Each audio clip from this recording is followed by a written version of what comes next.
hano rero turabona ko umwami Kuro amaze kuja ku ngoma niwe yatanze uburenganzira bwo gusubira kubaka i Yerusalemu. Hari haciye imyaka 70 bari mu kinyago.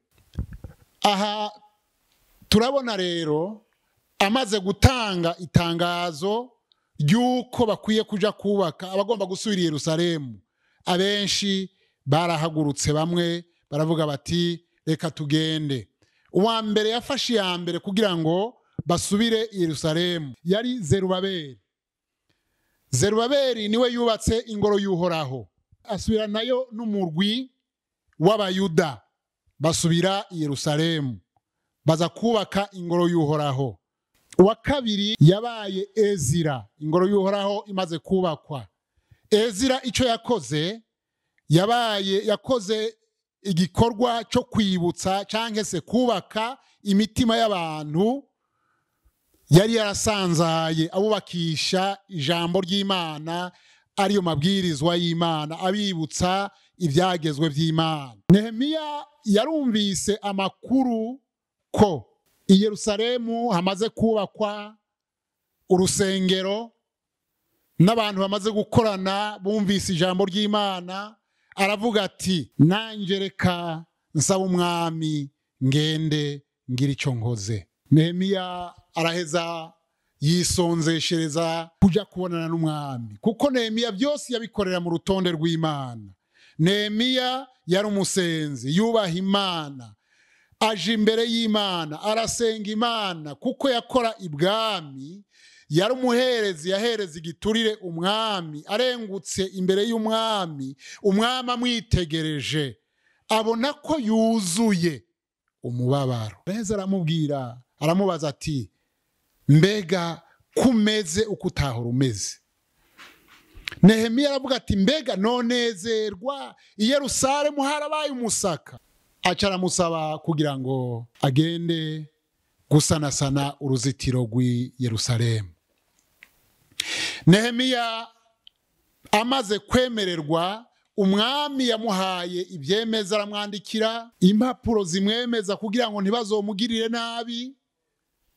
Hanyuma arahaguruka agenda i Yerusalemu. Dusomye neza tubona ko yamaze iminsi 3 ari Yerusalemu, ataco aravuga, ataco arakora, akiko araraba akarere gusa. Muri iyo minsi 3 yamaze i Yerusalemu, hari n'igihe yafashe indogoba yiwe aramanuka, arazunguruka ahandi hose, asanga huzuye imyavu, imyanda, biramubabaza cyane. Araheza aravuga ati i Yerusalemu hakwiye kubakwa. Ikiganza cy'Uhoraho kiraheza kibakuriwe, kibana nawe. Araheza agira inama, agisha inama abantu, agisha inama Abayuda. Nsubiye inyuma gatoya kuri iyi minsi 3 irafise ikisobanurwa. Iyi minsi 3 isobanura nukuvuga ngo yamaze iyi minsi 3 ariko ariyumvira ingene azokora, asenga Imana. Imana ikorera mu butatu. Ku munsi ugira 3 niho yahagurutse aja kuzunguruka ahaca uruzitiro hose. Turabona ko amaze kugisha inama abantu bemera inama yiwe. Turabona ko mu minsi itari myinshi baciye batangura kubaka, ariko batanguye igikorwa hahagurutse ababaca intege. Igihe cyose umuntu atanguye igikorwa kiri mu bugombe bw'Imana hahaguruka ibimuca intege. Igihe cyose uri kurakorera mu bugombe bw'Imana ibica intege ntibibura. Kandi igihe cyose Imana yavuganye nawe, iyo icyo yavuganye nawe igomba gushika, hahaguruka ibirwanya icyo Imana yavuganye nawe. Imbere y'uko nsozera, Nehemiya yarubatse, yubaka uruzitiro ararurangiza, kandi yubaka bamurwanya, yubaka agavye.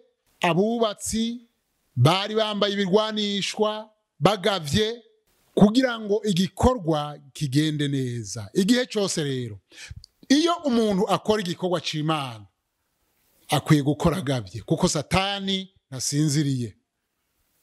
Satani arakora, aha ntibari banezerewe, bamwe harimo batari banezerewe nuko abayuda bagarutse i Yerusalemu, ariko Imana yari kumwe nabo kuko bari barisubiyemwo. Nuko rero Imana itugirire neza, tuzobandanya inyigisho, tuzoja imbere kugira ngo turabe ibikurikira. Mwari kumwe na mwene so Nimenya Emmanuel. Imana ibahezagire. Dusenge. Mwami Imana yacu, turagushimiye nanone kuri Imana igira neza.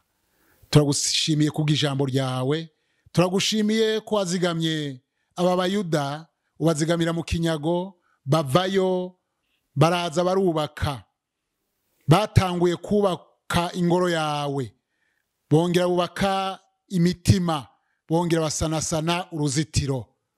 Hari ingoro z'imitima yacu, hari ingoro z'imibiri yacu, kuko ijambo ryawe rivuga ngo imibiri yacu ni ingoro ya mpwemu yera. Ijambo ryawe niryubake imitima myinshi kugira ngo imitima yasambutse yongere yubakwe, inzitiro zongere zisanasanwe, imitima myinshi ikomeze gukingirwa, mpwemu yera akomeze kuyiganza. Urakoze Mwami Imana, urakoze kubyumvise. Tubisenze mu izina rya Yesu Kristo. Amen.